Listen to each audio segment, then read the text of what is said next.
je m'appelle Bati Misika, je suis chef des partenariats réseau et du genre à l'OCDE, au Centre de développement. C'est un grand plaisir d'accueillir ce panel. Donc on arrive juste sur l'heure après le déjeuner. Donc j'espère que les discussions vives vont vous réveiller un peu. Je passerai à l'anglais pour une de nos intervenantes. Je ne sais pas, est-ce qu'il y a des anglophones dans le public? Does anybody need me to speak English? Is that easier? Vous avez accès à une interprétation en demandant un casque, là, derrière. Voilà, donc, puisqu'on a l'air d'avoir un public plutôt francophone, on va commencer en français. Alors, laissez-moi d'abord présenter mes panélistes. Alors, à ma gauche, Madame Pascale Braque, qui est cofondatrice d'ONU Femmes France, mais aussi présidente du comité de développement d'ONU Femmes France. Donc, bienvenue Pascale. Joséphine Pi, qui est responsable Europe et France de Empower, qui remplace Soazic Barthélémy, qui présente ses excuses. Il n'a pas pu être présent. Donc, bienvenue Joséphine et merci de nous rejoindre. To her left is Caroline Brands. So Caroline works for Energia and Hivos, based in the Netherlands. So welcome Caroline, it's a pleasure to have you. Et enfin, beaucoup d'entre vous doivent connaître Philippe Perrat, qui est donc délégué général de la Fondation NJ. Donc Philippe, un grand plaisir de t'accueillir aujourd'hui. Alors je vais me permettre de vous dire quelques mots avant de commencer cette séance. Nous allons poser des questions à nos intervenants et ensuite on vous donnera la parole dans le public pour que vous puissiez vous aussi contribuer au débat. Alors pourquoi sommes-nous là aujourd'hui? Outre le plaisir de se retrouver après ces longs mois d'absence. Nous sommes là parce que l'énergie est une question qui n'est pas neutre. L'énergie n'est pas neutre, l'énergie est genrée. En préparant cette séance, je me rappelais de la fée électricité. Donc on pourrait même se dire qu'il y a une forte dimension féminine, voilà, dans l'énergie et dans l'accès à l'énergie. D'un côté moins positif, les normes sociales, c'est-à-dire ce que les gens pensent qui est acceptable, dans la sphère privée, mais aussi économique et politique, ont une forte influence sur les actions que vont ensuite mener les individus, et notamment les femmes, par rapport à l'énergie. Donc, nous allons voir dans ce panel aussi bien les femmes comme acteurs de l'énergie, mais aussi comme étant en position de faire davantage en, par exemple, réduisant le travail domestique. L'accès à l'électricité permet notamment de libérer beaucoup de temps pour ces femmes. Donc, ces institutions sociales qui forment un petit peu les règles du jeu sont une question clé à considérer lorsque nous discutons d'un accès à l'énergie propre et renouvelable. Au niveau mondial, je voulais juste vous rappeler que les femmes consacrent entre 2 et 10 fois plus de temps aux soins et travaux domestiques non rémunérés que les hommes. Qu'est-ce que cela signifie? Ça signifie que quand leur accès à une énergie propre n'est pas facile, quand elles doivent faire des kilomètres pour aller chercher de quoi faire marcher leur four, lorsqu'elles n'ont pas d'électricité, leur vie est donc beaucoup plus compliqué, ce qui restreint leurs opportunités économiques. Donc il y a véritablement, l'énergie n'est pas neutre. Dans les pays en développement, bien sûr, l'électrification limitée amplifie les responsabilités domestiques de ces femmes, des femmes et des filles, parce que, comme je vous l'ai dit, elles doivent collecter de la biomasse et du bois pour faire face aux besoins énergétiques de leur foyer. Il y a aussi une dimension genrée qui va être plus invisible. Par exemple, en Ouganda, la moitié de la population dit que les tâches ménagères doivent être réparties aussi entre les enfants selon leur sexe.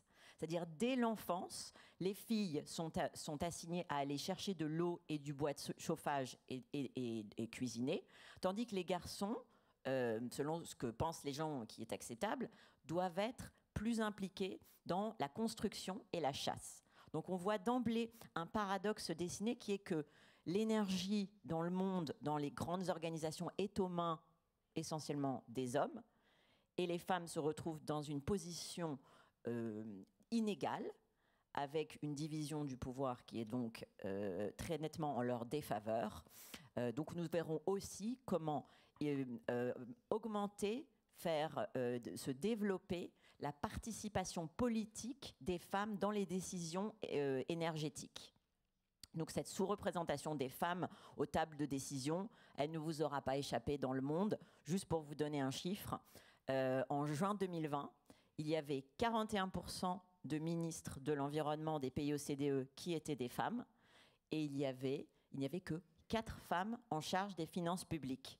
Ça vous donne un petit peu une idée de qui contrôle les finances. Et là, je ne vous parle que des pays OCDE.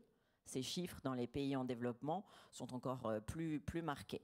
Donc, les politiques énergétiques et climatiques, elles doivent être sensibles au genre. Elles ne sont pas neutres, et nous allons voir à l'instant comment et pourquoi. Donc, je vais d'abord me tourner vers vous, Pascal, et vous demander pourquoi, et de votre point de vue onusien, l'énergie durable est essentielle comme levier de l'autonomisation des femmes, mais aussi comme accélérateur des objectifs de développement durable. Et puisque, je veux dire, il nous apparaît à tous que c'est fondamental, pourquoi est-ce qu'il y a si peu de femmes représentées dans les processus de décision? Alors, pour parler de développement durable et des femmes dans le développement durable, moi, je voudrais, pour répondre à votre question, je voudrais resituer globalement dans la carte des objectifs du développement durable, à partir de cette vision globale des ODD. Clairement, on a l'ODD numéro 5, qui est d'ailleurs piloté par ONU Femmes, qui est spécifiquement consacré aux droits des femmes et aux femmes. Sachant que dans les autres ODD, les femmes sont le plus souvent les plus exposées aux inconvénients, voire aux catastrophes que ces ODD traitent, et elles sont les moins représentées dans la résolution de ces problématiques. Par ailleurs, de nombreuses études ont montré que investir sur des femmes, c'était plus efficace en impact, au moins en impact, enfin, c'était particulièrement efficace. Donc, ce que je veux mettre en évidence à travers ça, c'est la puissance du genre et de la transversalité du genre comme puissant effet de levier pour la réalisation des ODD. Ça, en tout état de cause. Donc là, il y a ce tableau d'ensemble qui est majeur à avoir à l'esprit et qui est assez peu lisible, en fait, et assez peu visible. À telle enseigne, d'ailleurs, que dès 2015, au moment des ODD, ONU Femmes a décliné cette matrice des ODD, a décliné en une sous-matrice de ces ODD sur tous ces différents programmes pour taguer l'impact que ces programmes avaient transversalement sur chacun des ODD. Pardon. Et partant de là, eh bien, un des leviers les plus efficaces, c'est l'énergie. C'est l'accès des femmes à l'énergie. Donc nous revoilà sur notre sujet. Et c'est le levier le plus efficace en matière d'autonomisation, évidemment, en l'occurrence. Premier ressort d'autonomisation, c'est la santé, c'est le bien-être, vous l'avez évoqué. Les femmes, et notamment dans tout ce qui est travail domestique, manient toutes sortes de combustibles et on a donc un empoisonnement domestique, que ce soit pour les femmes et les enfants d'ailleurs. Donc le premier ressort de santé, c'est éviter l'empoisonnement, c'est rendre sain l'environnement immédiat. Avoir accès à l'énergie, c'est avoir accès souvent à l'eau, puisque dans beaucoup de régions du monde, où les femmes font des kilomètres de corvées d'eau, en fait, quand vous avez de l'énergie, vous pouvez pomper l'eau à proximité.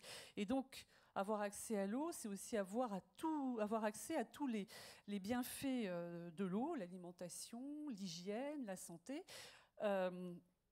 Et donc, vous remarquerez d'ailleurs qu'avec tous ces mots que j'évoque, à chaque fois, on tague un ODD. Alimentation, hygiène, santé, voilà. Donc vous avez ce fil ce fil très puissant de l'énergie sur cet aspect-là. Vous l'avez évoqué également, Bati, ça permet d'éviter, de sécuriser l'environnement des femmes en évitant les corvées de bois, les corvées d'eau, enfin voilà, donc santé, bien-être. Le deuxième ressort qui touche à l'autonomisation elle-même, c'est que tout ça, ça permet de libérer du temps. Et avec tout ce temps, les femmes vont pouvoir se consacrer à une activité productive qui va aussi permettre de poursuivre ce cercle vertueux. Qui dit activité productive va amener une diminution de la pauvreté. On tague le premier ODD. Les enfants vont être mieux nourris, mieux éduqués, mieux soignés, et la collectivité également, mieux nourrie, mieux éduquée, mieux soignée, et donc plus stable. Donc on a ce magnifique cercle vertueux. Et le troisième ressort que je voudrais partager avec vous, c'est la durabilité elle-même. C'est-à-dire que ces femmes qui vont avoir du temps pour développer une activité productive, eh bien, elles vont pouvoir travailler sur la terre, en agriculture durable, en agroforesterie, dans leur cercle immédiat, donc une production locale. Et donc on a également cet effet vertueux-là dans une approche climatique, en fait, hein, qui fait partie des ressorts de la lutte contre le réchauffement climatique. Voilà, ça c'est le premier aspect, c'est la fabuleuse histoire de l'énergie entre les mains des femmes. Pour un développement durable. Alors le deuxième aspect, mais alors, comment expliquer la sous-représentation des femmes à tous les niveaux dans le processus de décision? Je dirais que malheureusement, il suffit de regarder autour de nous, comme vous l'avez indiqué, ce sujet-là de la sous-représentativité des femmes, eh bien, il est en général, il est généralisé plutôt à l'ensemble des processus de décision. Quel que soit le pays, quel que soit l'état de développement, c'est un enjeu majeur. Et concernant l'énergie, plus particulièrement l'énergie, les femmes dans les zones où elles n'ont pas accès à l'énergie sont surreprésentées, en revanche, dans la population pauvre, qui n'a, par définition, quasiment pas voix au chapitre. Les femmes sont également, et ça c'est une structure juridique, bénéficient très peu d'un certain nombre de droits, et en particulier des droits fonciers, qui leur donnent donc la propriété du sol et qui pourraient leur donner voix au chapitre, notamment quand il y a des discussions pour le développement d'infrastructures. Quand vous avez des barrages, quand vous avez des normes infrastructures qui se mettent en œuvre, il y a des déplacements de population, il y a toutes sortes de conséquences. Et ce sont quand les personnes sont consultées, parce que même hommes ou femmes, ce n'est pas toujours le cas, mais c'est un autre sujet. En l'occurrence, les femmes n'ont pas voix au chapitre du fait qu'elles ne représentent rien juridiquement. Par ailleurs, les femmes ont également, et on en reparlera certainement, un faible accès aux métiers de l'énergie. Comme les femmes ont un faible accès aux métiers technologiques en général, qui sont, là aussi la problématique est beaucoup plus large, qui sont en général considérées comme des activités masculines. Un autre point, le dernier point, c'est l'absence de visibilité. Alors, outre la surreprésentation et la pauvreté dont je parlais tout à l'heure, les femmes sont très actives dans le secteur informel. Et le secteur informel, comme son nom l'indique, n'est pas forcément très visible. Par ailleurs, il n'existe pas de données précises, que ce soit statistiques, d'une façon générale, sur ce que font les femmes et où elles sont, mais également de visibilité et de données sur les mécanismes sociaux. Par exemple, sur les déplacements dont je vous parlais ou dans les grands projets d'infrastructure, les conséquences de tel ou tel projet d'infrastructure sur le tissu local porté par les femmes sont invisibles. D'où, là aussi, des catastrophes sociales en ricochet. Par exemple, sur des très grands chantiers, vous pouvez avoir, avec l'arrivée de travailleurs masculins, ce qu'on retrouve dans toutes sortes de situations de précarité, c'est-à-dire agression sexuelle, diffusion du sida, etc. Et donc, il n'y a pas, ça manque de données pour pouvoir mesurer ça. Et dernier point que je voulais partager avec vous, mais vous l'avez évoqué, c'est d'un point de vue politique, l'absence ou le faible nombre de femmes leaders politiques qui sont à même de sensibiliser, de porter les questions et la vision de l'énergie côté femmes, ce dont vous parliez aujourd'hui, puisqu'on a plutôt évidemment le male gaze également souvent dans ce genre d'approche. Et puis, dernier point que je voulais partager avec vous, c'est, et on en reparlera également certainement, c'est que eh ben non, je l'ai déjà dit. En fait, pardon, je l'ai déjà partagé. Donc, c'est l'absence des femmes dans ces métiers de l'énergie et du climat d'une façon générale. Voilà pour répondre à votre question. Merci beaucoup, Pascal. C'était extrêmement clair et très bien amené. Je pense que dans les mots-clés qui ressortent, bien sûr, la transversalité du genre pour les ODD, hein, mais que les femmes restent un levier dans le monde de l'énergie. L'énergie est entre les mains des femmes. J'ai beaucoup aimé votre formule.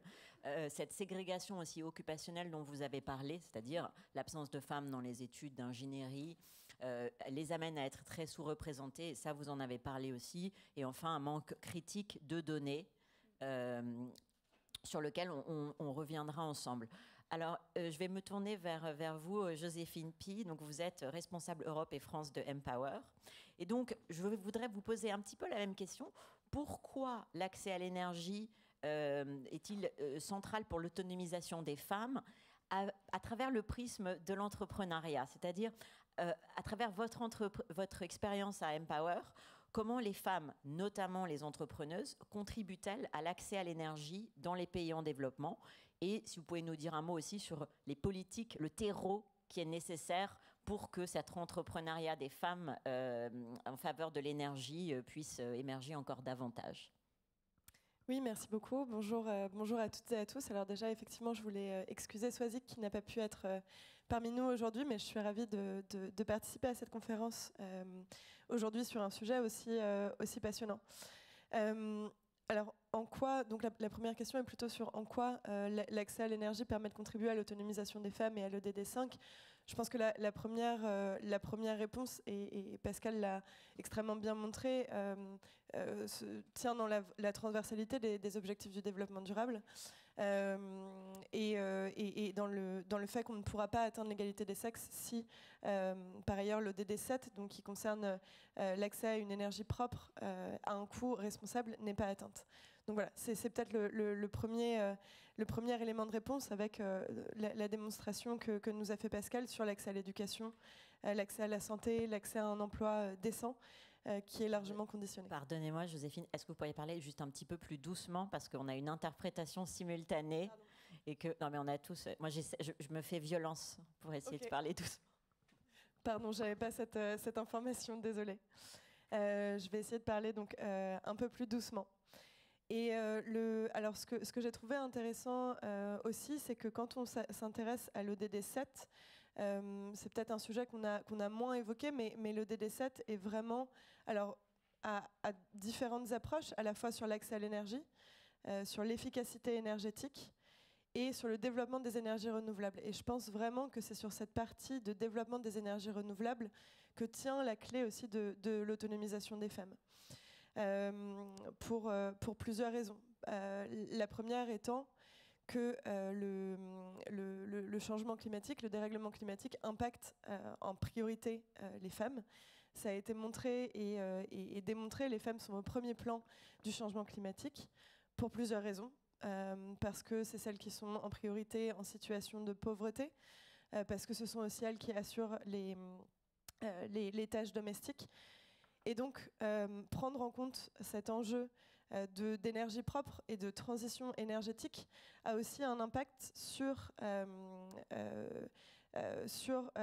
l'égalité entre les femmes et aussi sur cet enjeu d'autonomisation. Et je voulais aussi rappeler, alors je pense qu'on a un prisme qui est très international dans cette conférence. La précarité énergétique ne concerne pas que les femmes et les foyers à l'international, mais concerne aussi évidemment les pays développés. Et je voulais simplement vous partager un chiffre à ce sujet. C'est que 68% des foyers en précarité énergétique en Europe sont des foyers dirigés par des femmes. Voilà, donc ça permet aussi... Monoparentaux, oui. Monoparentaux, ça peut être soit un homme, soit une femme, donc voilà, des foyers où les femmes sont seules. Et donc pour revenir plutôt sur cette question de transition énergétique, qui à mon sens est vraiment la clé pour permettre d'accéder à la justice climatique. Je pense qu'il faut voir le rôle des femmes de deux manières. En premier plan en tant que consommatrices. Les femmes sont des consommatrices de ces énergies et de ces énergies vertes, ce qui nécessite des solutions adaptées, des solutions qui sont accessibles financièrement et qui prennent en compte les besoins des femmes, mais aussi, et c'est ce qu'on disait, en tant qu'actrice et porteuse de solutions pour accéder à une énergie propre. Et nous, avec Empower, alors on travaille effectivement sur des sujets d'entrepreneuriat des femmes. Donc on ne travaille pas spécifiquement et exclusivement sur des sujets d'accès à l'énergie.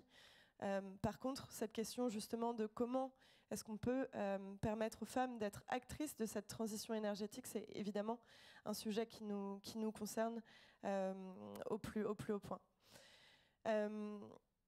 Et alors, donc dans cette partie d'actrice, et je pense qu'on y reviendra plus tard, il y a évidemment un enjeu de permettre aux femmes d'intégrer ces secteurs de l'énergie. Pour information, en termes de chiffres, aujourd'hui c'est 22% de la main-d'œuvre des énergies traditionnelles. Quand on s'intéresse aux énergies renouvelables, on est à 32%, donc c'est mieux, mais c'est pas la panacée. Et deuxièmement, effectivement, en tant qu'entrepreneuse, en tant que porteuse de ces solutions durables. Je voulais vous partager deux exemples de femmes qu'on a accompagnées dans deux pays différents qui s'intéressent justement à ces sujets d'énergie, d'accès à l'énergie et de transition énergétique. Une entrepreneure qu'on a accompagnée en Éthiopie et qui a développé des cartables équipés de panneaux solaires qui permettent en fait aux enfants, lorsqu'ils rentrent chez eux le soir et qui n'ont pas accès à l'électricité au sein de leur foyer, de faire leurs devoirs à la nuit tombée. Une entrepreneure en France qui a monté une coopérative carbone qui permet de compenser les émissions carbone des individus, des organisations et des entreprises en soutenant des projets de transition locale. Et dans ces deux exemples, en fait, on voit bien l'impact que l'entrepreneuriat des femmes peut avoir sur ces sujets d'énergie, mais aussi sur l'appui et l'apport de solutions qui émergent à un niveau local. Voilà. Et je pense que ce qui est important dans le sujet qu'on traite aujourd'hui, c'est vraiment se rendre compte que, alors certes, les femmes sont les premières victimes d'un manque d'accès à l'énergie, mais elles sont tout à la fois porteuses de solutions. Et pour leur permettre de développer ces solutions, de les mettre en place de la manière la plus adéquate qui soit, il faut évidemment les accompagner, les soutenir, développer des structures de soutien. Alors à la fois à titre, ça peut être des structures qui les soutiennent financièrement ou comme ce que fait Empower, donc qui les accompagne dans la mise en place de leurs projets. Voilà. Merci infiniment, Joséphine. On le voit, les femmes sont aussi au cœur des solutions et des solutions innovantes liées à leur entrepreneuriat. Mais ce qui ressort aussi de vos propos, Joséphine, suite à ceux de Pascal, c'est qu'il s'agit d'un véritable enjeu de pouvoir. C'est un enjeu d'autonomisation, donc c'est bien plus que l'énergie elle-même, c'est l'énergie comme levier vers la santé, une vie meilleure, une activité productive. I'm now going to turn to you, Caroline. So Caroline Brands is Senior Project Officer at Energia and Hivos, based in the Netherlands. So Caroline, we've seen now, we've drawn a really, precise picture about energy and women and gender. So we've seen that it's highly imbalanced. However, it doesn't seem to be anybody's top priority. So how do we change that? How do we accelerate the emphasis, so both in terms of policies, but also financial support, funding, around sustainable energy and women's empowerment? So how can we accelerate that? Because we've seen with Pascal, it's a lever to achieving the SDGs. So the floor is yours. Thank you very much. It's an honor to be here in Paris, to be with all of you sitting here and all of the audience and those following from home. I think what we've been hearing, like what you were saying, is that indeed energy is extremely important. It's a critical enabler to development for men, women, young, elderly, basically for all marginalized groups. It's for everyone. So while many of the gender interventions in the energy sector relate to providing women energy access to meet their basic needs and to increase their engagement in energy and other professions, I think it's equally important to focus on the political and financial dimensions relating to the positioning of gender within the SDGs. So I'd like to first focus on the political support that can be provided, and would like to note three elements. Energia has been doing a lot in this field at the top level, so that's why I've been asked to give some practical examples. So please, that is how we have come to these three elements. The first is positioning gender equality and women's empowerment as a critical factor for a just and inclusive energy transition at the highest level of the political agenda. Energia has done that through its engagement in the SDG 7 Technical Advisory Group led by UNDESA. The group advises the high-level political forum that monitors progress on the SDGs. This enables us to directly provide input at the highest level. Most of you are probably aware that 3 months ago, in June, UN member states, NGOs, civil society, and practitioners gathered for the ministerial level thematic forums on energy to discuss actions to promote and advance the achievement of SDG 7 and the Paris Agreement on climate change. This event, again, one of the high-level events, offered an opportunity to outline challenges and encourage dialogue by bringing to the table a wide variety of stakeholders while discussing topics to be addressed during the upcoming international events. And there's the high-level political forum on sustainable development coming up, there's the high-level dialogue on energy, and there's the UN Climate Change Conference. So again, it's at these meetings that an opportunity is created to draw attention around the crucial role of women in energy transition and the crucial role of clean cooking in achieving universal and inclusive energy access. And a second element is that we should realize that it is not possible to engage at the international level without engaging with member states within their national policy environment. Energia has worked with national governments, such as those of Kenya, Tanzania, Nepal, and ECOWAS, to develop gender-responsive energy plans and policies. Kenya is actually the first country to have developed a standalone gender and energy policy.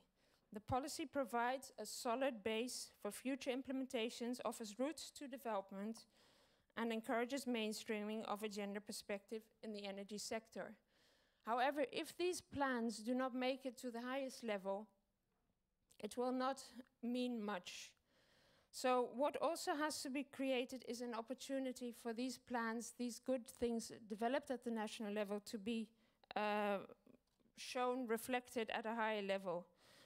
So the Energy has been really trying to encourage and promote activities at the international levels through the SDG 7 Technical Advice Group, where, for example, the Kenyan Minister of Energy was able to discuss the country's gender policy and to function as a global champion. I think that's important, to have global champions at the highest level.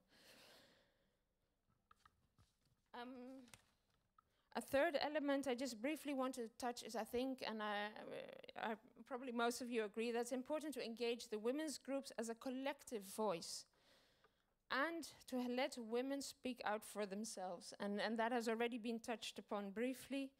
So prior to any high-level meeting on the SDGs, women's groups convene under the platform of the Women Major Group that is affiliated to the UN to strategize and have a common voice in the advocacy and lobbying of member states at the high-level political forum.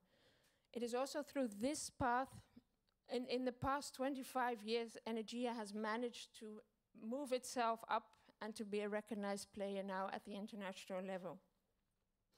But to legitimize the issues that are being discussed at the forums, it is very important to also create opportunities for, like what you were talking about, the women who are actually the ones at the grassroots level.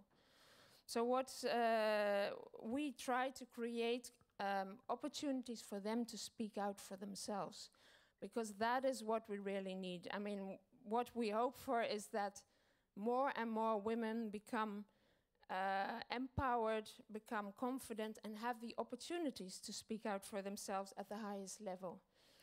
So women are and should be considered to be powerful agents of change in driving the SDGs. Now, quickly, I'll move to the funding, because I think my time is running fast.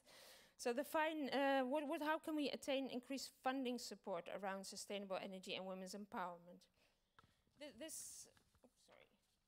The first practical thing is to work with investors who invest with a gender lens. This means working with investors to not only report on the returns of investments as economic gains, but also on gender impacts that they are having. An example probably you have heard of is the Calvert Impact Capital. They consider gender across all of its investments. And why? Gender equality is not just good for women. It's good for investment, good for business, and good for society. When women are valued, they have more power and influence over the broader economy, and when gender is paid attention to, better investments are made. Investing with a gender lens has the potential for outsized impact. So rather than looking at the installation of off-grid systems, rather than looking only at the number of consumers paying for their connections, it is important to also look at the livelihoods and well-being of women and their families.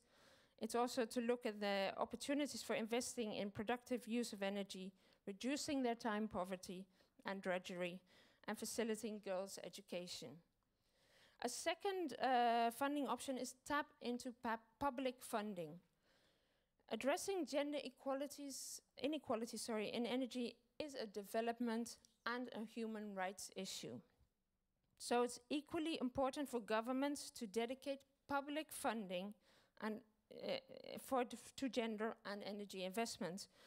For example, investing in clean cooking solutions, such as electric cooking, should be part of governments and international funding. For now, much of the funding goes to large hydro infrastructures. A third thing is important is to reflect on the increased funding that is required to support particularly gender equality in the energy sector. While public finance for energy access with specific gender focus has increased over the last decade, it still remains to be a very small share of just 2 to 11% of the total official development assistance provided in the energy sector. Moreover, it's highly concentrated among a few donors. 93% of the total finance reported is from 10 agencies only. So here there is a lot of room for improvement, and it's important, like what we were talking before, having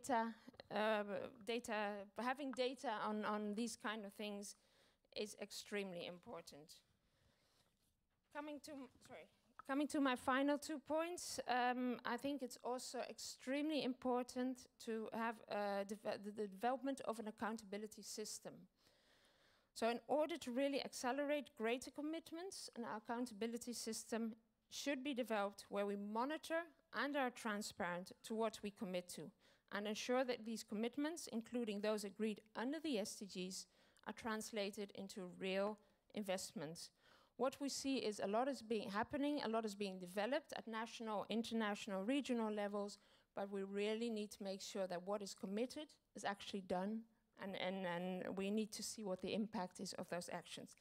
The final thing I want to say is that I think now with the COVID-19 pandemic, we should use this opportunity to build on COVID recovery plans. Many countries have developed COVID recovery plans, and I think this is an opportunity to integrate gender into those plans, to make sure that gender and energy are well addressed in those plans, and to build back a better future. I think this is an opportunity that we should look into more, and hopefully this will also contribute to us reaching the SDGs, SDG 7, which as far as we are now, we are still far from reaching, but hopefully it will happen. Thank you very much. Thank you very much, Carolyn. So we've painted the picture, which is that this is a holistic issue, first of all. We need political leadership. It has to come from the top. But we need women themselves to be part of the discussion. May they be entrepreneurs, may they be from women's groups. And of course, we cannot do anything without money. So funding is going to be critical. Investment with a gender lens, you've mentioned it, but also social impact investing. I mean, there are many innovative financing solutions now, but that's necessary to walk the talk. And we need data to make sound political choices, but also sound funding choices. And finally, how do we do that in an accountability framework? We need to, again, hold people accountable because ultimately we want to see women being empowered.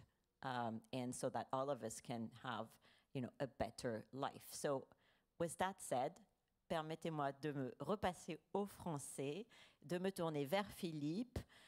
Philippe Perra, donc délégué général de la Fondation ENGIE. Et donc, Philippe, de votre point de vue, du point de vue d'ENGIE et de sa fondation, comment est-ce qu'on pourrait permettre une plus grande représentation des femmes dans les processus de décision, mais aussi dans les métiers de l'énergie? On a donc vu que c'est un monde qui est très dominé par les hommes. Donc voilà, du point de vue d'ENGIE, comment est-ce que vous voyez ça? Alors Bathilde, merci, mais permettez-moi, en cette journée de rentrée scolaire très réussie en France, puisque tous les enseignants sont mobilisés pour accueillir les enfants, avoir une pensée forte, un peu attristée et attentive pour nos jeunes filles en Afghanistan, qu'on accompagne. On est partenaire d'Afghanistan Libre, qui est en train d'intervenir avec Frédéric de Saint-Cernin à la grosse journée organisée par la maire de Paris cet après-midi, pour voir ce qui va se passer. Nous, on a accompagné 5500 jeunes filles dans la vallée du Panchir et dans la grande zone de Kaboul, Parwan et Paghman. Et ces jeunes filles, accompagnées par 68 enseignants, on les avait inscrites à l'état civil, parce que ça, c'est important aussi. C'est un grand enjeu. On avait électrifié leurs écoles et leurs classes, donc elles avaient des panneaux solaires, et du coup, elles avaient accès aux classes digitales, et donc elles voyaient des professeurs de Kaboul ou d'ailleurs, et ça les ouvrait au monde. Et puis aussi, on avait commencé à les former au codage, et donc on avait commencé à essayer de les attirer aussi vers des métiers du numérique, pour qu'elles s'autonomisent. Donc, voilà, en leur rendant hommage, je voudrais aussi ces quelques réponses à ta question. Et puis, j'ai une pensée aussi pour ceux qui ne peuvent pas rentrer aussi dans les écoles. C'est le cas, par exemple, en Afrique du Sud. Nous, on a une superbe association qui s'appelle Value Citizen. Et donc, il nous disait ce matin qu'il y a 500 000 jeunes qui ne sont pas encore rentrés au lycée. Et ça a des conséquences un peu fortes sur les violences domestiques pour les femmes. On a vu un bond de 60% des adolescentes enceintes. Voilà, et donc tout un recul, tu parlais du Covid, tout un recul en fait des progrès qu'on avait pu faire ensemble sur les causes. Et donc le Covid est à la fois une superbe opportunité, puis aussi c'est un facteur de risque et de régression quand même sur nos situations. Alors pour être optimiste, pardon Bathilde, c'est vrai qu'on était aperçus un peu dans notre secteur comme des dinosaures très machos et masculins. Et nous, bon, en tout cas, on a tâché de changer les choses. Et tu connais bien le programme qu'on a lancé qui s'appelle 50-50, où on a, avec beaucoup de volonté, on a fixé l'objectif d'avoir la moitié des cadres du groupe qui soient des femmes. Donc aujourd'hui, 40 000 cadres, 9 200 femmes. Donc un objectif d'ici 2030 de la moitié, 20 000, et déjà d'ici 2020, un tiers. Donc voilà. Et c'est un objectif chiffré qui a la même valeur en notation extra-financière pour le groupe que l'objectif de zéro carbone à terme. Donc c'est extrêmement important, et ça va vraiment en cohérence avec notre journée aujourd'hui, c'est montrer comment on a finalement mis cet objectif au même rang que d'aller vers une transition zéro carbone. Alors en fait, il y a plusieurs manières d'implémenter, de changer la culture d'entreprise. Il y a bien sûr, on a pris avec Renata que tu connais, une démarche top-down, c'est-à-dire d'abord de bien persuader le top management et après d'avoir un effet de ruissellement dans l'entreprise, donc de descendre progressivement pour inciter, et donc qu'il y ait vraiment le top management soit très très mobilisé sur cette question et donc très volontariste. Donc ça c'est important. Après il y a bien sûr tout un facteur d'attractivité de talent, les recruter, mais c'est surtout notre aussi enjeu de les garder. Et donc pour les garder, c'est aussi les former et leur offrir des perspectives de carrière fortes. Et ça je crois que c'est important. C'est pas uniquement de se dire on se fixe des objectifs, il faut vraiment garder ses talents. Et puis, Pascal, pour revenir à ton intervention, c'est vrai que pour nous, c'est un levier de performance. Hein, donc, voilà, de refléter la société, du rôle des femmes dans nos entreprises. Et puis, il faut bien voir qu'un groupe comme Engie, comme les autres groupes de l'énergie, on sait qu'à peu près 70% des métiers dans lesquels de demain ne sont pas aujourd'hui présents dans le groupe. Donc, il va falloir s'adapter, répondre à de nouveaux enjeux. Caroline nous a emmenés au Kenya, et c'est vrai que nous, par exemple, alors c'est un peu concurrent de la Fondation, donc on est en train de se recaler, mais on a créé toute une nouvelle gamme de produits pour les populations les plus pauvres, pour qu'ils puissent avoir accès à l'énergie, avec accès à une énergie qui soit durable, solaire, avec des petites solar home, voilà, des kits, et donc qu'ils puissent avoir cette énergie accessible. Donc nous, c'est ce qu'on faisait aussi avant avec la Fondation et nos volontaires. Donc on va le faire pour des communautés encore plus reculées, mais ça montre bien qu'il faut comme ça changer les choses. Et effectivement, après, on voit ce cycle bénéfique où on réduit le temps d'occupation des femmes en tâches domestiques, plus d'indépendance. Mais il faut savoir aussi qu'il y a quand même des freins culturels. Là, on vient de lancer un très beau projet qui a été inauguré la semaine dernière de village solaire au Bangladesh.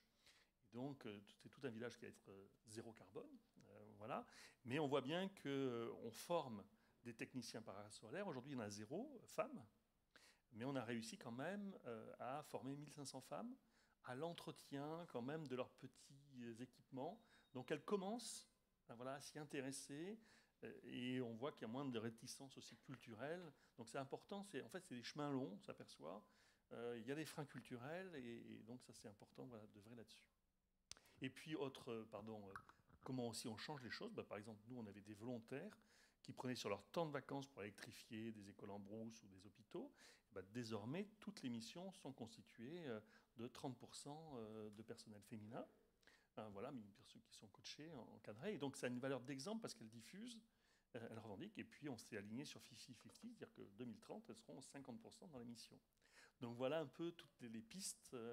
Voilà, donc un sujet complexe, un sujet qui parfois régresse, il faut en avoir conscience. Et effectivement, essayer de profiter que le Covid soit peut-être un accélérateur dans le bon sens et pas au contraire refermement. Merci beaucoup Philippe, c'était extrêmement clair. Donc on le voit, le changement est en train de s'opérer à tous les niveaux de la société. Et du côté des grandes entreprises comme Engie, donc une féminisation de l'encadrement, donc du leadership, afin aussi de penser différemment. Et puis, à travers les actions de la Fondation, une attention particulière portée à ces femmes à ce dernier kilomètre, à ces populations les plus exclues des exclus. Donc, encore une fois, l'énergie comme un levier et comme un outil du changement. Alors, je vais me permettre de me retourner vers nos panélistes pour une deuxième question, mais qui va être plus courte. Et je vous invite aussi à peut-être y réfléchir. Si vous aviez une baguette magique, parce qu'on a parlé de la fée électricité, si vous aviez une baguette magique et que vous pouviez changer 3 choses, quels seraient les 3 éléments les plus importants que vous aimeriez mettre en avant, les 3 actions à mener? Voilà. Alors, Pascal, avec votre baguette magique, qu'allez-vous faire? Alors, en fait, pour moi, il n'y a pas de baguette magique. Enfin, pour moi. Et pour ONU Femmes, c'est pas tant une baguette magique qu'un travail de terrain acharné, mais c'est vrai pour tout ce que vous faites les uns et les autres. Un travail acharné, très concret, pour faire avancer les choses. Et je voulais attirer l'attention à la baguette magique, d'une certaine façon, on l'espère, ce sera ça. Il y a quelques semaines, s'est tenu à Paris le Forum Génération Égalité, 25 ans après Pékin, avec donc un volontarisme très fort d'embarquer toutes les parties prenantes sur un certain nombre de thématiques, dont à travers des coalitions d'action sur 5 ans, et en l'occurrence, avec une coalition justice climatique. Sachant que, on l'a bien vu à travers nos différentes interventions, femmes et énergie, c'est bien souvent femmes et climat. Et donc l'objectif de cette coalition, c'est d'assurer cette transition vers une économie verte et régénératrice, et évidemment en s'appuyant sur les femmes. Donc, cet empowerment, je dirais, des parties prenantes, cette fois-ci, c'est à travers cette coalition-là. Donc tout le monde peut y participer. Donc vous pouvez tous avoir un morceau de la baguette magique. Il faut savoir, et ça c'est assez révélateur aussi dans les chiffres, c'est qu'il y a sur les 6 coalitions, celle-là, pourtant avec l'enjeu climatique qu'il y a derrière, et l'enjeu climatique en dehors du sujet femmes, c'est un enjeu majeur qui est identifié, sur lesquels les entreprises, les gouvernements, alors plus ou moins évidemment, c'est un autre sujet, mais sont très focalisés. Eh bien, cet enjeu-là, climatique dans le contexte femmes, il ne recueille que 2% des engagements. Donc, venez, parlez-en autour de vous, il y a de la place pour les 5 ans à venir. Voilà, tout le monde peut le rejoindre. Que vous dire d'autre, voilà, c'est un engagement important pour les femmes à travers l'énergie contre la lutte contre le réchauffement climatique, puisque les femmes, les filles, autonomisées, comme on l'a dit à travers ces différentes interventions, ce sont aussi maintenant des forces disponibles pour faire avancer le sujet de la transition énergétique et de la lutte contre le réchauffement climatique. Voilà, la baguette magique, c'est ça. Les femmes et l'effet énergie contre le réchauffement climatique. Absolument. On met un coup de baguette sur la coalition du Forum Génération Égalité et surtout, et un deuxième coup pour qu'elle soit financée à la hauteur de ses ambitions. Mais où avais-je la tête, effectivement? Surtout, bien sûr, les financements, et comme on l'a dit également à maintes reprises, c'est banal de le dire, c'est le nerf de la guerre et c'est un enjeu majeur, avec des outils nouveaux. Encore quelques secondes, je ne veux pas monopoliser, mais des outils nouveaux, on y a fait allusion également, les investissements sensibles au genre, l'impact investing et toutes sortes de techniques financières. Et d'ailleurs, Engie est très impliquée aussi sur ces approches-là, qui visent à professionnaliser, à financiariser, si j'ose dire, le financement de tout ça. Au-delà de tout ce qui est philanthropique, qui est gigantesque et qui est très important, mais au-delà de la philanthropie, le monde de la finance est dans les starting blocks, peut-être, enfin c'est peut-être un excès d'optimisme de ma part, en tout cas on essaye. En tout cas, il y a un grand intérêt du monde de la finance à investir sur ces sujets-là, notamment dans l'approche RSE. Voilà. Merci beaucoup, Pascal. Je vais me tourner avec la baguette vers Joséphine. Oui, merci. Je pense que le premier point, on l'a évoqué, mais c'est de faciliter l'accès à l'énergie pour les populations les plus vulnérables, et notamment les femmes. Le premier enjeu est vraiment d'accéder à l'énergie. Et alors là-dessus, il y a une fondation qui travaille beaucoup sur ces sujets, la Fondation Mary Robinson, et qui a partagé un exemple que je trouvais très intéressant de décision politique, justement pour permettre à ces populations qui en sont le plus éloignées d'accéder à l'énergie. C'est un système de bons lié à un système de sécurité sociale qui permet d'accorder aux populations les plus précaires un accès à une énergie propre. Et ça, c'est essentiel, cette idée justement d'énergie propre. On en parlait tout à l'heure également, ça peut être des solutions à bas coût pour permettre aux foyers d'avoir accès à l'énergie. Je pense que le deuxième élément que je mettrai en avant, et on l'a évoqué aussi, mais c'est vraiment d'encourager les femmes à participer au secteur de plusieurs manières. Donc au sein des entreprises, on l'a dit, les femmes sont encore minoritaires dans le secteur de l'énergie et des énergies vertes, alors qu'elles ont justement un vrai potentiel de participation, d'intégration au sein de ce secteur. Ça peut passer notamment par des incentives qui sont formulés auprès des entreprises ou auprès des startups qui se lancent, notamment conditionner le financement de jeunes entreprises à la prise en compte du genre dans leur programme et dans leur politique. Et je pense qu'un autre sujet en termes de participation des femmes au secteur, c'est un sujet de chaîne de valeur. On a parlé de la place des femmes dans les entreprises, dans les comités de direction, mais c'est aussi toutes les chaînes de valeur des entreprises qu'il faut regarder et qui doivent s'adapter justement à une politique sensible au genre. Dans ce cadre-là, et pour soutenir aussi les femmes dans ce secteur, évidemment, soutenir les organisations qui accompagnent les femmes entrepreneurs, pour les aider à faire émerger des solutions qui soient durables, des solutions d'avenir, qui permettent d'accéder à cette transition énergétique. Et mon dernier point, ce serait plutôt sur l'émergence de solutions portées localement. L'exemple des fours solaires est particulièrement connu pour l'effet vertueux qu'il peut générer. Donc à la fois sur l'environnement, sur la santé des femmes, mais aussi sur l'emploi des femmes, puisque c'est souvent les femmes qui sont formées à la vente et à la commercialisation de ces fours. Et un autre exemple qui est intéressant en ce sens, ce sont les coopératives carbone. Il y a une structure qui s'appelle WECF que je vous invite à découvrir si ce n'est pas déjà le cas, qui justement en fait, accompagne les coopératives carbone avec une démarche vraiment sensible au genre, donc avec une production en coopérative.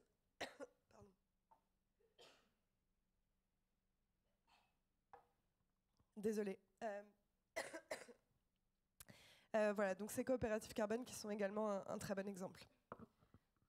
Merci beaucoup, Joséphine. À travers là, cette intervention, je pense qu'on prend la mesure de la nature holistique de ce qui doit être fait, parce que vous avez très bien mis le doigt sur l'importance de l'accès à l'énergie, l'importance de l'inclusion des femmes dans le secteur de l'énergie, mais aussi dans la prise de décision, l'appui aux organisations et ce qu'on appelle le enabling environment, qui va soutenir ces femmes entrepreneurs. Il ne s'agit pas juste de leur donner des finances, il faut les aider. Il faut les aider à avoir accès à des marchés, par exemple. Et enfin, les solutions locales. On ne peut pas importer une solution. La baguette magique, malheureusement, bon, elle n'existe pas, mais elle ne s'importe pas. Caroline, I'm now going to turn to you. So, if you had a magic wand, and could suggest the 3 most important things that you'd like to see change, what would they be? Well, now. This is a great opportunity because I don't usually have a magic wand, so let me use it. Now, I think the first thing I would want is to make gender analysis, gender action planning, collection of gender disaggregated data, gender financing, all these, make it the norm. We should not be having a meeting like this. It should just be the norm. It should be integrated into everything. Everyone should be gender sensitive. There should be a gender lens to all of it. And this applies to all SDGs, but to everything in life. So that would be my first wish to change. Secondly, it's been mentioned here by all of us. It's the way that women are viewed, but also other marginalized groups. They should be seen as change agents, very, very strong change agents, and they should be the ones who are representing themselves and not having others represent them. The last thing, a very personal thing, is that I really would want to see the whole chapter on clean cooking and indoor household pollution. I would like to see a solution come to that. I think it's incredible how we are able to send people to the moon and back and do all these wonderful things in the medical world, yet indoor pollution and clean cooking seem to be very difficult to achieve. So tackling indoor pollution. So what I would like to see is a lot more political commitment, and I'm hoping that that will come up in the upcoming high-level political events. I would like to see innovations, new technologies being developed which support women and take away a lot of the time, and which are clean, which have use less fuels, less energy. I would like to see changes in the gender roles in the kitchen, if possible, wherever possible. And I would just want to see that we do not need to have these awful statistics of large number of people dying because of respiratory diseases. So that would be my greatest dream. Okay, thank you. Thank you, Caroline. I'll buy it. You're absolutely right. It should be the norm that we think about the impact on the lives of the people for whom we make these investments. It is true we should have the data. We're operating in the dark. So thank you very much. You're absolutely right. Also, political commitment is going to be critical. Look at the newspapers. Regardez les journaux, les titres. L'inclusion des femmes dans la relance économique est très peu mentionnée, alors qu'on a deux conversations parallèles surréalistes. D'un côté, dans le monde du développement des projets sociaux, ça nous paraît une évidence. Mais les ministres des Finances, est-ce que c'est dans leur top 5 priorités? Est-ce que les ministres des Finances du G20 ont ça en tête? Ça représente une opportunité économique. On n'est pas en train de les alourdir avec des contraintes et un discours moralisant sur l'importance de l'égalité. Là, on parle véritablement de comment est-ce qu'on passe au monde d'après. Philippe, que vas-tu faire avec ta baguette? Après les 3 fées et leur baguette magique, je suis assez humble. Nous, auprès de nos partenaires, on a appris avec beaucoup d'humilité qu'il faut agir dès le plus jeune âge. Ça, c'est très important. Sur les schémas de représentation que peuvent avoir les jeunes filles, sur les métiers qu'elles peuvent ou ne peuvent pas faire. Même leurs parents. Nous, on aide une chef d'orchestre extraordinaire qui s'appelle Zaya Ziwani. Et elle racontait souvent qu'elle rêvait avec sa sœur de faire de la musique. Sa mère a payé la formation à leurs frères, qui n'ont rien à faire. Et donc, elles ont appris grâce aux frères la musique, elles sont chefs d'orchestre, et ça montre bien en tout cas tout ce qu'il y a comme lourdeur et, je dirais, a priori culturel.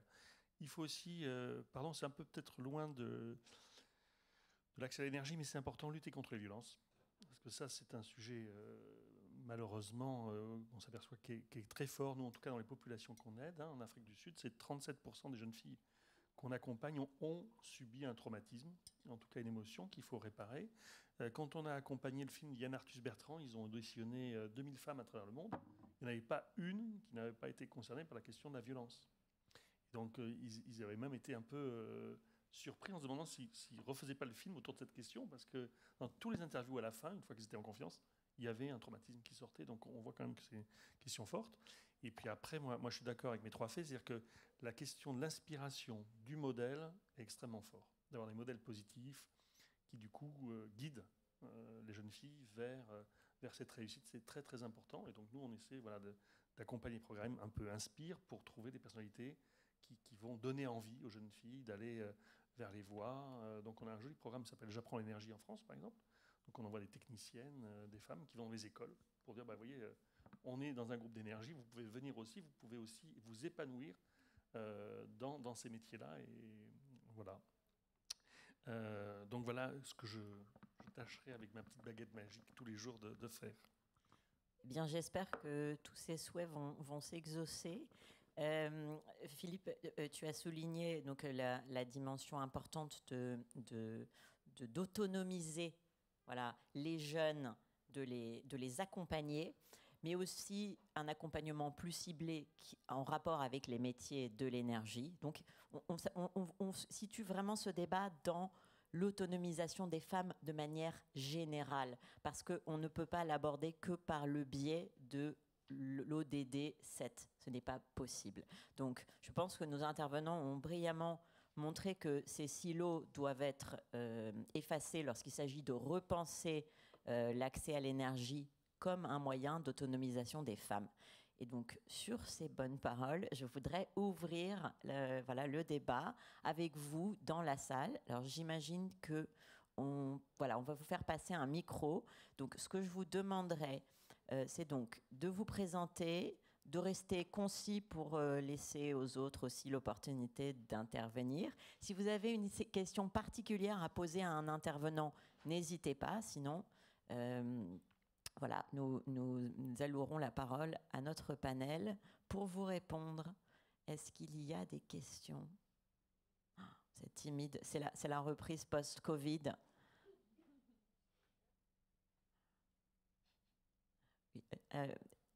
Evelina, je triche parce que je voulais dire la charmante participante.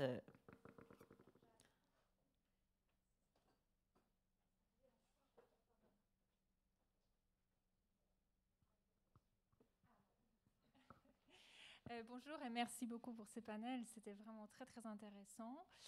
J'avais une question, donc d'un côté on a justement parlé comment faciliter l'accès à l'énergie aux femmes, autant qu'utile de les autonomiser. Et donc entre les deux, je voulais savoir en fait c'est quoi les ingrédients nécessaires entre les deux. On les a mentionnés un tout petit peu entre les lignes pour que ça s'est traduit vraiment, c'est-à-dire que l'accès à l'énergie s'est traduit vraiment par l'autonomisation des femmes. On a parlé un peu de normes culturelles. Est-ce qu'il y a d'autres ingrédients? Ou à l'inverse, est-ce qu'il y a des pièges à éviter quand on finance ce type d'intervention ou de programme pour parfois ne pas avoir les effets un peu contraires aux effets espérés? Donc, qu'est-ce qu'il y a entre amener l'énergie dans des endroits et être sûr que ça peut se traduire véritablement en autonomisation des femmes? C'est une excellente question.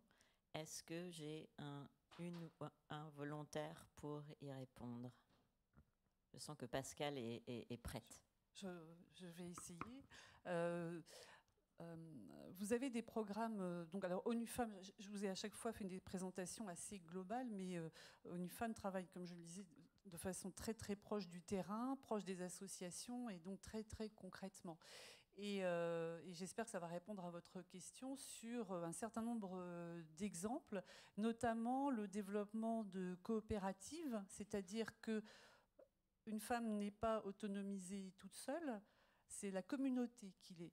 Et notamment, vous avez, alors pardonnez-moi, je ne sais plus dans quel pays, mais vous avez des coopératives qui ont été, qui sont alimentées en électricité avec des panneaux solaires, et vous avez les femmes qui viennent là, qui donc elles, individuellement sont autonomes, produisent des produits agricoles, et les commercialisent ensemble. Et donc là, vous avez une réelle dynamique.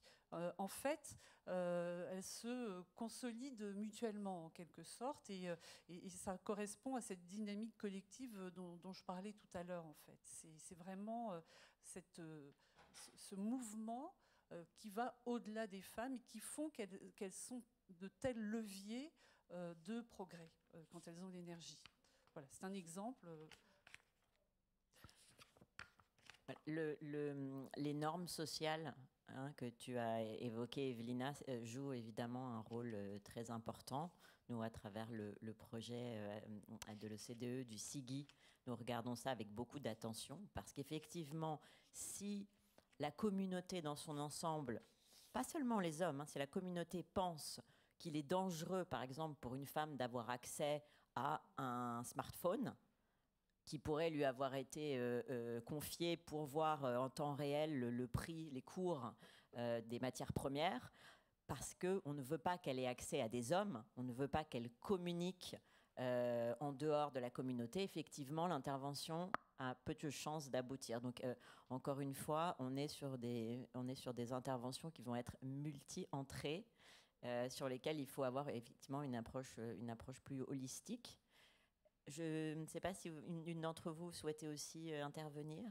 Non, j'avais juste un exemple d'une précédente expérience professionnelle. Je travaillais précédemment au commissariat aux réfugiés. Et notamment alors dans un microcosme social qui est un camp de réfugiés, par exemple. Je trouve que c'est assez intéressant de se poser ces questions-là. Et on avait justement mis en place des cooking stoves pour chaque foyer de réfugiés. Et effectivement, ça impliquait beaucoup de questions à se poser.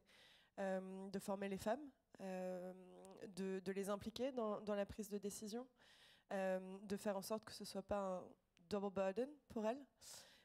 Et voilà, donc c'est vraiment à une échelle très micro qui est un camp de réfugiés. Je pense qu'effectivement, cette question-là, elle est très pertinente parce qu'il ne s'agit pas uniquement de donner accès à l'électricité, mais de faire en sorte que les femmes puissent en bénéficier au même titre que l'ensemble de la communauté.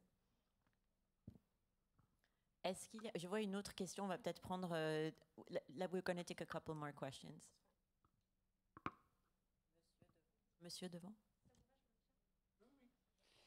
Oui, merci. Tout ça a été très intéressant. Alors, la question que je vais vous poser, mais qui renvoie à l'explication de beaucoup de choses, pourquoi en Afrique, il y a plus de start-up créées par des femmes qu'en France, où c'est environ 15%. Oui, du coup, je prends la question. On travaille exactement sur ces sujets. Alors, je pense que le terme de start-up n'est pas tout à fait approprié. On travaille justement principalement en Afrique de l'Ouest. Notre action au démarrage, c'était justement de se dire qu'il y a énormément de femmes entrepreneurs au sens large ou de femmes qui ont des activités génératrices de revenus dans ces pays-là, bien plus qu'en France. En fait, où la tendance est inversée, où on a une proportion qui est minoritaire de femmes entrepreneurs. Tout simplement, c'est lié au fait que les femmes, lorsqu'elles entreprennent dans les pays en développement, entreprennent principalement dans le secteur informel. Et c'est aussi lié à un manque d'accès à l'économie formelle, donc un manque d'accès au marché de l'emploi, etc. Donc en fait, et on travaille beaucoup là-dessus, sur justement un entrepreneuriat de survie et un entrepreneuriat qui est subi plus que choisi. Notre parti pris justement avec Empower, c'est de transformer cet entrepreneuriat subi en entrepreneuriat d'opportunité. Voilà, mais c'est, je pense, la principale raison pour laquelle dans les chiffres, enfin les chiffres montrent qu'il y a beaucoup plus de femmes entrepreneurs en Afrique. Carolyn, would you like to come in right now, or should we wait? Yeah, no, I fully agree on the answer given. So that is our impression too. That's it's many of the entrepreneurships are in the informal sector. Many of the women have small scale businesses, and I think it's difficult to compare that with the startups in France or in Europe. Est-ce qu'il y a une autre question? Il m'avait semblé voir une autre main se lever. Oui, monsieur. Je vois pas bien. Oui, bonjour. Je voulais plutôt donner un témoignage pour soutenir ce que vous aviez signalé sur l'approche holistique des événements. Je travaille dans une fondation qui soutient les programmes de solidarité internationale. Beaucoup de ces programmes tournent avec des femmes, avec des communautés de femmes, peut-être parce qu'elles travaillent en communauté, contrairement aux hommes. Et cette force du collectif est importante. Je vais souligner également ce que disait Philippe Perra sur le lien entre éducation, accès à l'électricité, éducation, formation. La formation est indispensable. Oui, on se heurte à des stéréotypes sur l'accès aux métiers techniques pour les femmes, mais en même temps, on voit à d'autres endroits des relations complètement inattendues. Par exemple, lorsque, avec quelques panneaux photovoltaïques au Népal, on permet d'avoir de l'accès à l'eau, l'eau permet d'avoir des toilettes, les toilettes permettent de faciliter l'accès des filles à l'école. Voilà. Et donc il y a parfois des relations un peu inattendues entre un tout petit quelque chose, quelques panneaux photovoltaïques, une petite pompe, et puis derrière quelque chose qui va changer très profondément la situation des femmes. Voilà, donc approche globale, oui, il faut vraiment aller dans ce sens-là. Est-ce qu'on peut savoir pour quelle fondation vous œuvrez? Oui, pour un concurrent de Philippe Perra, je suis à la fondation EDF. Qui est très bien aussi. Hein. Donc la fondation EDF. Eh bien, merci beaucoup pour votre témoignage. Est-ce qu'il y a encore des questions? Ça, du reste, c'est un enjeu parce que souvent on fait les choses bien dans nos coins. Et parfois, nous, on aime travailler en coalition. Alors, pas encore avec EDF, mais peut-être on le fera un jour sur une opération ponctuelle pour montrer en tout cas que l'esprit de solidarité est important. Donc, on était avec la Fondation Orange tout à l'heure. On a aidé à électrifier un certain nombre des villages qui gèrent en Afrique. Voilà, donc, c'est important parce qu'autrement, chacun fait dans son petit coin un truc et c'est important de réunir les compétences.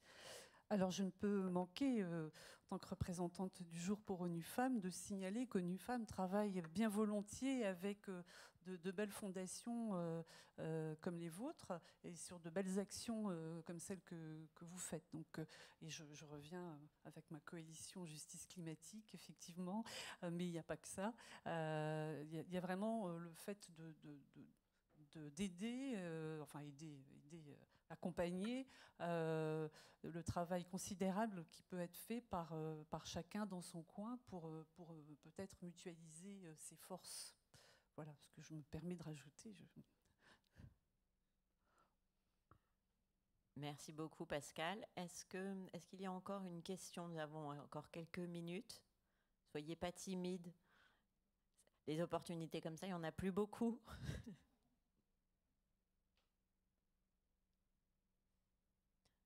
Bon, eh bien, si nous n'avons plus de questions, je vais me retourner vers mes panélistes pour leur demander chacun un mot de la fin, s'ils le souhaitent, avant de clôturer cette belle séance. Pascal, qu'est-ce que vous souhaiteriez partager? Eh bien, écoutez, qu'est-ce que j'aimerais partager c'est la puissance du collectif, justement, ce que je viens de dire, en fait, la puissance du collectif, à la fois au global, et notamment depuis nos pays développés qui ont des ressources et qui ont des volontés politiques de le faire.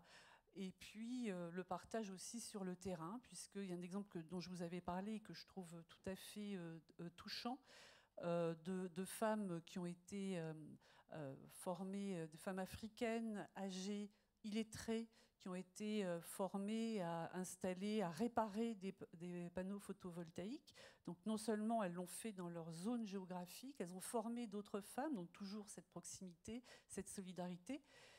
Et ces femmes qui n'étaient jamais sorties de leur village ou autour, elles sont allées également le partager en Inde avec d'autres femmes dans la même situation qu'elles. Donc on a la solidarité, on a le rôle modèle, n'ayez pas peur. Voilà, donc solidarité et action collective sur ces sujets holistiques. Merci beaucoup, Pascal. Un bel exemple inspirant. Joséphine, quelques mots de la fin? Oui, alors, moi, ce que je trouve particulièrement passionnant sur ces sujets, et je pense qu'on l'a largement démontré, c'est vraiment leur transversalité. À quel point cette question justement d'égalité de genre est centrale dans l'atteinte de tous les autres objectifs. Et il y a un chiffre aussi qui m'avait interpellée en préparant cette conférence et que je ne vous ai pas livré tout à l'heure. C'est à nouveau la fondation Mary Robinson qui l'a mise en exergue, qui dit qu'un foyer qui a accès à l'électricité, c'est 23% de chances en plus pour les femmes d'exercer un emploi en dehors de leur foyer. Voilà, donc ça montre justement cet esprit, cette transversalité dans cette thématique qui est passionnante. Carolyn, are there a few last words of wisdom you'd like to share? I think what I will take along is that we all have a role to play, and whether it's at the individual level, whether it's within your organizations, whether it's a role for the technical sector, whether it's a role for politicians. I think everyone has a role to play. Lobby and advocacy is extremely important. I think when everyone who has spoken here and also in the audience, you hear things, you think, oh, there should be so much more collaboration going on. There's so many things happen. We should not work in silos. We should not think in silos, but we should move together to get to the 3 goals, the 3 zeros: 0 carbon, 0 poverty, and 0 exclusion. Thank you. Philippe? Par l'optimisme, la conclusion, en disant que cette transition vers une économie plus neutre en carbone, en tout cas, peut être un formidable vecteur d'émancipation des femmes, de création. Et on voit qu'entre le digital, effectivement, et l'accès à l'énergie solaire, on voit des progrès quand même considérables. Eh bien, je vous remercie. J'espère que nous avons réussi à faire donc passer le message que l'énergie n'est pas neutre. Et c'est même un levier formidable de l'autonomisation des femmes. Et j'ai beaucoup aimé aussi l'engagement collectif. Nous avons chacun un engagement aussi individuel. Et ça passe aussi par les normes sociales, tant que la moitié de la population mondiale pensera que si une mère travaille, les enfants souffrent. Ça, c'est un chiffre que nous avons du SIGI. Nous n'arriverons pas à ce monde plus égalitaire. Donc ça passe par vous, l'action que vous menez, les garçons que vous élevez, mais aussi les filles pour leur permettre de s'émanciper et de faire ça comme une communauté. Eh bien, je vous remercie infiniment. C'était un grand plaisir. Et merci à nos panélistes pour cette reprise post-Covid. Et je vous souhaite une très bonne suite de conférences.